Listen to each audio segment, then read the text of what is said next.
और इस वक्त उद्योग जगत से बहुत बड़ी खबर आ रही है। आपको बता दें, टाटा समूह के चेयरमैन पद से साइरस मिस्त्री को हटा दिया गया है। इस वक्त बड़ी खबर, टाटा ग्रुप ने चेयरमैन पद से साइरस मिस्त्री को हटाया। रतन टाटा को 4 महीने के लिए अंतरिम चेयरमैन बनाया गया है और इसी बीच तलाश की जाएगी नए चेयरमैन की। हम सीधे रुख करेंगे एबीपी न्यूज संवाददाता शिशिर सिन्हा इस वक्त हमारे साथ मौजूद है। शिशिर, ये बड़ा कदम क्यों उठाया गया? देखिए, टाटा सन्स के बोर्ड ने जो ये फैसला किया है, इसके पीछे वजह ये समझी जाती है कि टाटा स्टील की स्थिति जो है अभी बहुत खराब चल रही है और अगर आप बाकी ग्रुप कंपनियों की भी स्थिति देखें तो वहां पर परेशानी काफी ज्यादा है। जब साइरस मिस्त्री को लाया गया था तो उसके बाद उम्मीद की जा रही थी कि स्थिति जो बेहतर थी उस समय में और बेहतर होगी, वो शायद हो नहीं पाया क्योंकि बोर्ड ने कोई आधिकारिक तौर पे कारण नहीं बताया है। इसीलिए समझा जाता है कि टाटा स्टील को लेकर के जो स्थिति बिगड़ी है और उसी की वजह से शायद साइरस मिस्त्री को कहा गया है जाने के लिए। 24 अक्टूबर 2016 को मिस्टर साइरस मिस्त्री, जो कि द टाटा सन्स ग्रुप के चेयरमैन थे, उन्हें चेयरमैन पद से हटाया गया। टाटा सन्स के इस डिसीजन के बाद कॉर्पोरेट जगत में काफी खलबली मच गई। उसके बाद कई सारे सवाल उठने लगे कि कौन सही है, कौन गलत है और वो क्या वजह है जिसके चलते मिस्टर साइरस मिस्त्री को कंपनी से निकाला गया, एटसेट्रा एटसेट्रा। 24 अक्टूबर 2016 को मिस्टर रतन टाटा और टाटा सन्स के एक और डायरेक्टर साइरस मिस्त्री के पास चले गए और उन्होंने मिस्टर साइरस मिस्त्री को अपनी पोजीशन से रिजाइन करने के लिए कहा, पर उन्होंने रिजाइन करने से मना कर दिया। जिसके तुरंत बाद एक बोर्ड मीटिंग थी और उसमें यह डिसीजन लिया गया कि मिस्टर साइरस मिस्त्री को चेयरमैन पद से हटाना है। टाटा सन्स के बोर्ड में 9 डायरेक्टर्स थे, उनमें से 7 डायरेक्टर्स ने मिस्टर साइरस मिस्त्री को हटाने के फेवर में वोट दिया। वहीं एक डायरेक्टर ने न्यूट्रल रहना पसंद किया और सिर्फ एक ही डायरेक्टर था जिन्होंने मिस्टर साइरस मिस्त्री के फेवर में वोट किया और वो थे खुद मिस्टर साइरस मिस्त्री। तो इस तरह 24 अक्टूबर 2016 को मिस्टर साइरस मिस्त्री को टाटा सन्स के चेयरमैन पद से हटाया गया। उसके बाद मिस्टर साइरस मिस्त्री की जो इन्वेस्टमेंट फर्म है, जो की है साइरस इन्वेस्टमेंट प्राइवेट लिमिटेड और स्टर्लिंग इन्वेस्टमेंट प्राइवेट लिमिटेड, ये दोनों भी NCLT that is national company law tribunal में चले गए और उन्होंने NCLT से कहा कि माइनॉरिटी शेयर होल्डर के साथ सही नहीं हो रहा है और साथ ही साथ कंपनी में मिसमैनेजमेंट चल रहा है। बट जिस तरह से साइरस मिस्त्री को टाटा सन्स के चेयरमैन पद से हटा दिया वो भी सही नहीं है, ऐसा उनका कहना था। 2018 में NCLT ने ये याचिका खारिज कर दी। NCLT ने कहा कि टाटा सन्स में मिसमैनेजमेंट जैसी कोई भी चीज नहीं हुई है। NCLT के डिसीजन के बाद साइरस मिस्त्री की ये 2 इन्वेस्टमेंट फर्म NCLT चली गई, national company law appellate tribunal चली गई और 18 दिसंबर 2019 को NCLT ने यह डिसीजन लिया कि मिस्टर साइरस मिस्त्री को टाटा सन्स के चेयरमैन पद पर वापस लाया जाएगा और इसके लिए उन्होंने टाटा सन्स को 4 वीक का टाइम दिया कि अगर वो चाहें तो इसके खिलाफ अपील कर सकते हैं। और फिर जैसा सब लोग सोच रहे थे बिल्कुल वैसा ही हुआ। टाटा सन्स ने NCLT के इस ऑर्डर को सुप्रीम कोर्ट में चैलेंज किया, जिसके बाद सुप्रीम कोर्ट ने NCLT के ऑर्डर पर रोक लगा दी और उन्होंने कहा कि NCLT ने जो ऑर्डर पास किया है उसमें कुछ गैप्स हैं और कुछ एरर्स भी है, जिसके चलते सुप्रीम कोर्ट ने कहा कि उन्हें ये पूरा डिटेल में समझना होगा। अब इसकी कुछ हियरिंग चलेगी और उसके बाद देखते हैं कि सुप्रीम कोर्ट इस पर क्या डिसीजन लेता है and that decision will be final. तो इन सब चीजों के चलते सारे लोग क्यूरियस हैं कि आखिर हुआ क्या था, क्यों 4 साल के अंदर ही मिस्टर साइरस मिस्त्री को टाटा सन्स के चेयरमैन पद से हटाया गया। Then let's take a look from the beginning. Mistry family ने टाटा सन्स के शेयर्स 1960s में mister Jehangir Ratan ji Dadabhai Tata that is JRD Tata के भाइयों से खरीदे थे। कई लोग ऐसा कहते हैं कि जब JRD टाटा को चेयरमैन बनाया गया तो उनके छोटे भाई दोराबजी टाटा ने गुस्से में आकर अपने सारे शेयर्स मिस्त्री फैमिली को बेच दिए। बट ये बिल्कुल भी सच नहीं है। टाटा और मिस्त्री फैमिली के बीच पहले से ही अच्छे रिलेशन रहे हैं, जिसके चलते मिस्त्री फैमिली ने टाटा सन्स के शेयर JRD टाटा के भाइयों से खरीदे थे। फिलहाल मिस्त्री फैमिली के पास टाटा सन्स के टोटल 18% शेयर है, जो उन्हें टाटा सन्स का सबसे बड़ा इंडिविजुअल शेयर होल्डर बना देती है और टाटा सन्स की 66% ऑफ ओनरशिप टाटा ग्रुप की जो चैरिटेबल ट्रस्ट है उनके पास है। अब पहले ये समझते हैं कि एक्चुअल में टाटा सन्स है क्या। टाटा सन्स टाटा ग्रुप्स की जो कंपनी है उनकी एक होल्डिंग कंपनी है। टाटा सन्स कोई बिजनेस नहीं चलाती है। टाटा सन्स के पास टाटा ग्रुप्स की जो बाकी कंपनीज है उनकी शेयर होल्डिंग्स हैं, जैसे कि टाटा सन्स के पास TCS का 72% स्टेक है, यानी कि टाटा सन्स TCS में मेजोरिटी शेयर होल्डर्स हैं। साथ ही साथ टाटा सन्स की टाटा ग्रुप की बाकी जो कंपनीज है उनमें भी अच्छे खासे स्टेक हैं, जैसे कि टाटा सन्स के टाटा मोटर्स में 35% स्टेक है, टाटा स्टील में 33%, वोल्टास में 30%, टाइटन में 25%, टाटा पावर में 33% और ताज होटल चलाने वाली इंडियन होटल्स कंपनी में 39% का स्टेक है। तो टाटा सन्स के करीब 18% शेयर मिस्त्री फैमिली के पास है। 66% स्टेक टाटा ग्रुप के अलग अलग जो चैरिटेबल ट्रस्ट है उसके नाम पर है और मिस्टर रतन टाटा के पास टाटा सन्स का सिर्फ 0.83% स्टेक है। तो यहाँ पर हमने देखा कि टाटा सन्स की मेजोरिटी शेयर होल्डिंग्स टाटा के किसी इंडिविजुअल के पास यानी कि मिस्टर रतन टाटा के पास नहीं है, बल्कि टाटा के जो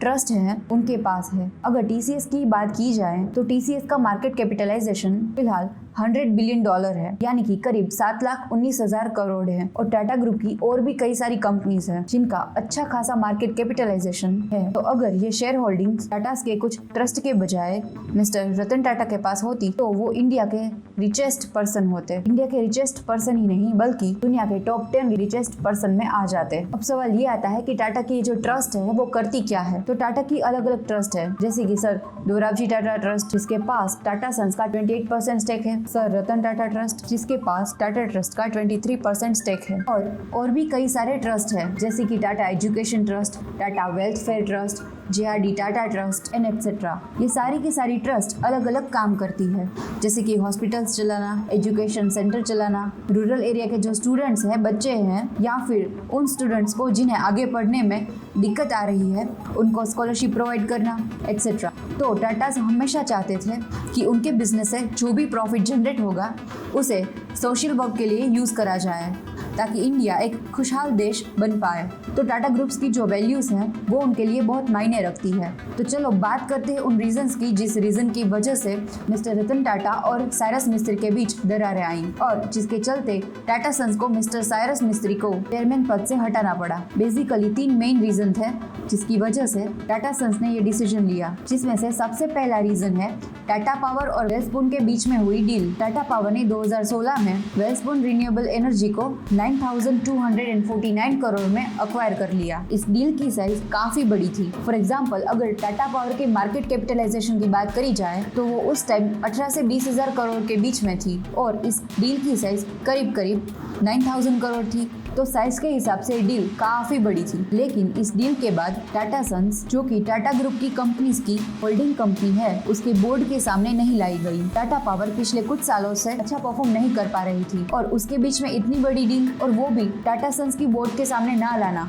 ये चीज टाटा सन्स के डायरेक्टर्स को सही नहीं लगी, क्योंकि टाटा सन्स टाटा ग्रुप की कंपनीज में मेन शेयर होल्डर्स हैं। इसलिए टाटा सन्स के बोर्ड के सामने टाटा ग्रुप्स की कंपनी की जो इम्पोर्टेंट डिसीजंस है उनसे रिलेटेड चीजें रखी जाती है। और जनरली बात जब एक्विजिशन और फंड रेजिंग की होती है तो वो बात टाटा सन्स के बोर्ड के सामने जरूर रखी जाती है और उसके बाद कलेक्टिवली उस चीज पर डिसीजन लिया जाता है और इसी तरह से टाटा ग्रुप चलता आया है। लेकिन यहाँ टाटा पावर से रिलेटेड इतनी बड़ी डिसीजन लेने के टाइम पर टाटा सन्स को अंधेरे में रखा गया। ऐसी 1-2 चीजें और हुई जिससे टाटा सन्स को लगने लगा कि उन्हें डिसीजन मेकिंग से दूर रखा जा रहा है और जबकि उनका पुराना ट्रेडिशन है कलेक्टिव डिसीजन मेकिंग का, उसे कहीं ना कहीं अवॉइड किया जा रहा है। और अगर बात करें उनके दूसरे मेन रीजन की, that is the deal between Tata and Docomo. Year 2009 में जापान की सबसे बड़ी टेलीकॉम कंपनी एनटीटी डोकोमो ने टाटा टेली सर्विसेज में $2.7 बिलियन का इन्वेस्टमेंट किया और उसके बदले में कंपनी का 26.5% स्टेक बाय कर लिया। इसके बाद उन्होंने टाटा डोकोमो के ऑपरेशन शुरू किए।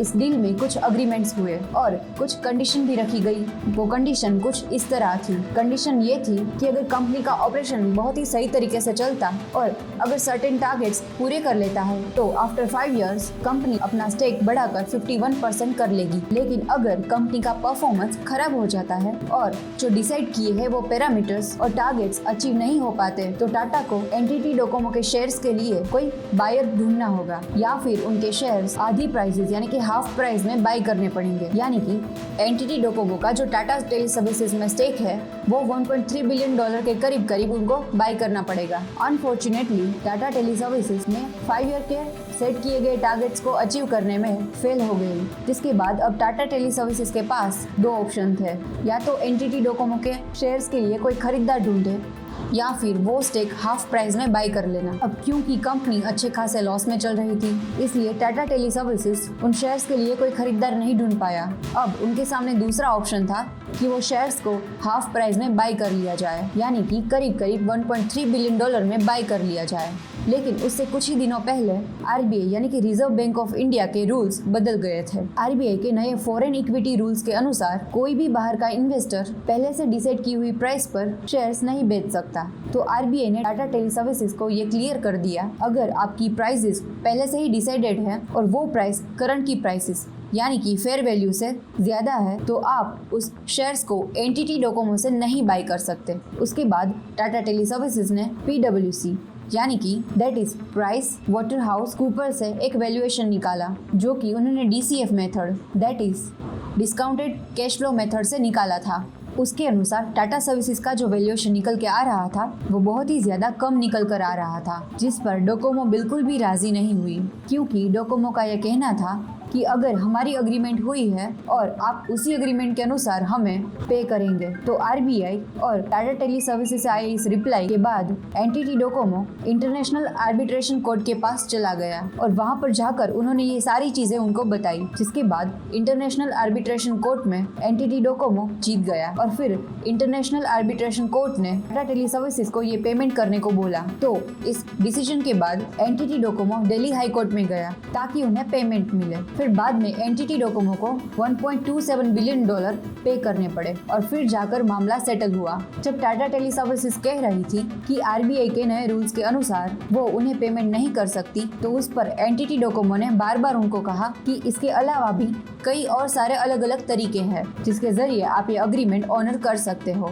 लेकिन टाटा टेली सर्विसेज के साइड से ऐसा नहीं करा गया। लेकिन मिस्टर रतन टाटा को ये बात बिल्कुल भी रास नहीं आई। उनके अनुसार टाटा ग्रुप जो है वो वैल्यूज और एथिक्स के लिए जाना जाता है और इसीलिए वो नहीं चाहते थे कि ये सारा का सारा मामला कोर्ट तक पहुंचे, क्योंकि इससे पहले भी जापान की कुछ कंपनीज के साथ अलग अलग तरह की चीजें हुई है। जैसे कि जब सिंह ब्रदर्स ने अपनी कंपनी रेनबैक्सी को जापान की कंपनी डाइची सैंक्यो को बेचा था, तो उन्होंने कंपनी के कई सारे फैक्ट्स उनसे छुपा कर रखे थे। जब वो फैक्ट्स डाइची सैंक्यो को पता चले तो उन्हें पता चला कि उनके साथ तो फ्रॉड हुआ है। फिर वो ये मामला कोर्ट में लेके गए और फिर वहाँ पे जाकर कुछ सेटलमेंट हुई। तो टाटा ग्रुप हमेशा से चाहता था कि कोई भी मामला कोर्ट तक ना जाए, क्योंकि उससे इंटरनेशनल मार्केट में टाटा ग्रुप की इमेज पर इम्पैक्ट पड़ता है। इंटरनेशनल मार्केट में टाटा ग्रुप की बहुत अच्छी इमेज है और इसे इंडिया का एक रिस्पेक्टेड बिजनेस ग्रुप माना जाता है और इसीलिए जब भी कोई कंपनी इंडिया में अपना बिजनेस शुरू करना चाहती है तो बिजनेस पार्टनर के तौर पर